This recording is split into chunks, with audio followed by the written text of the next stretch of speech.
ئاگرگرتنی پاڵاوگەیەکی بەرەمێنانی نەوت و گازە لە نەحەی قوشتەپەی شاری هەولێر. سەعات 8 بەیانی لەم پاڵاوگەیە یەکێک لە کوورەکانی بەرەمێنان ئاگر دەگرێت و ئاگرەکە تەشەنە دەکات و بەشێکی زۆری پاڵاوگەکەی گرتەوە.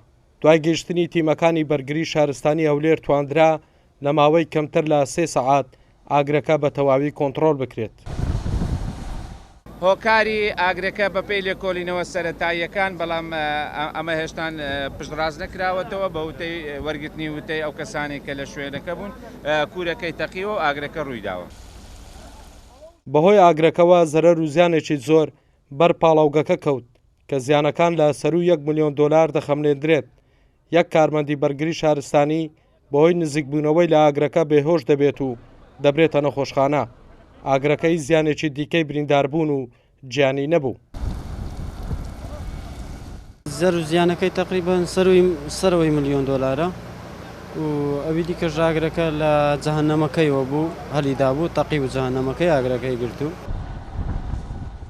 پاڵاوگەکە سیستەمی ئاگرکوژێنەوەی هەبووە، بەڵام بەهۆی تەشەنەکردنی ئاگرەکە بۆ بەشێکی زۆری پاڵاوگەکە نەتواندراوە کۆنتڕۆلی بکەن تا تیمەکانی بەرگری شارستانیان لێ ئاگادار کردەوە و تواندرا ئاگرەکە کۆنتڕۆل بکرێت.